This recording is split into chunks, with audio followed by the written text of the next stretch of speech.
you've got a ton of risk involved because it's one piece of property. It's not diversified. There's a big responsibility on you, the guy that the sponsor of the deal. And with that, here we go. We're relying on us closing, being able to raise all this equity to close this opportunity. Let's define the difference between a fund and just a single asset syndication. Sure.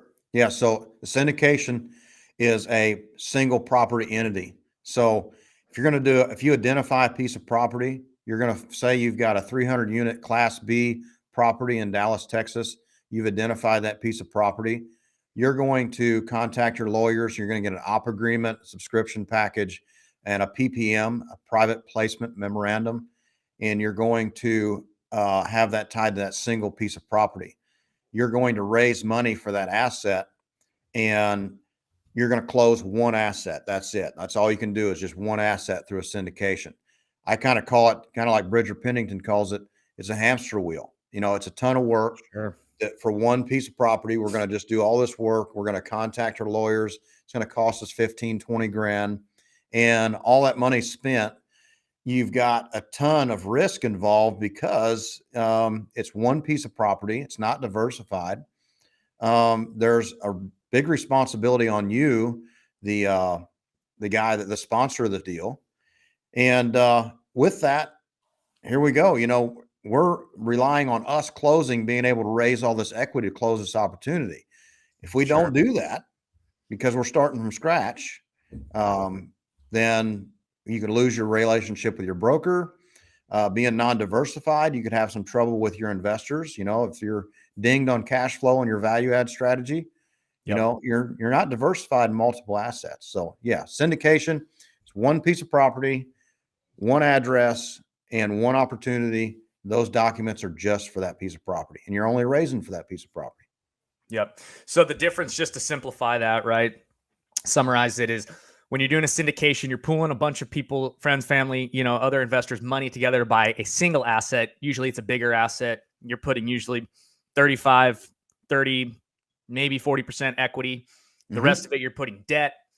And, your returns are directly correlated, causally correlated with that asset and how well that asset performs. So if that asset tanks, your investment tanks. Absolutely.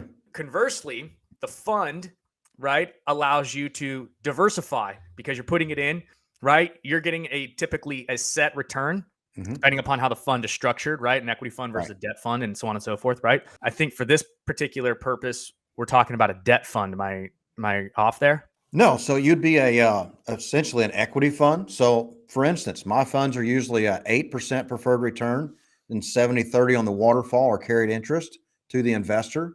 So we're sitting beside senior debt. So we're raising that money exactly like a syndication. We're raising money to put in the 30 to 45% down. And then we sit next to senior debt, and then all cash flow of the property rolls back in at 8% level, and that 70% lion's share back to my investors.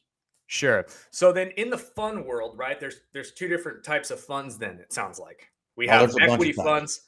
Yeah, for this purposes, right? Just simplify things, right? We have equity funds on one side where you actually can take part in ownership of the asset as well. And then you have debt funds where people just loan, basically you put money in and they're getting a set pref, 8%, 9%, 10%, 12%, whatever it is, right? On a pretty, annual incurring basis. Where we met, at Best Ever conference a few years ago, and then, reconvened back up a few months ago. One of the companies was basically guaranteeing, just on a debt fund, based backed by the good faith of the company and all the other, assets. And so you can have some more security.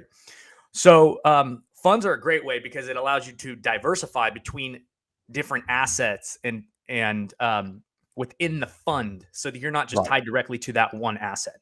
Correct. So now, however, you're in charge of writing your PPM, your fund narrative. That PPM is the Bible. So if that fund specifies that you're going to invest in North Carolina, South Carolina, Florida, Texas, on those areas, and then you've probably identified you're going to invest in the DFW area, Houston, North Carolina, and Charleston. or you're going to invest in Tampa, Florida. And then you're going to have a buy box. And in that buy box, you're going to have, we're going to invest in 300 to 600 unit count in size. So 300 doors per asset, up to 600 doors. And then we're probably going to spend $50 to $70 million per acquisition. And it's a light value add. So you can't necessarily, structure a fund and then go out and buy a storage unit. You're going to have it structured just for whatever you're going to go buy. Okay. So correct. So basically you are saying, hey guys, here's the buy box. Yep. Right. Here's the assets we're going after. Mm-hmm. If they don't fit within our mission, right, you have our word, we're not doing it. And we can't even legally do it. Right? This is that fund. If you want to go start, move from multifamily to self-storage, that's a whole new fund. Yeah, that's another fund.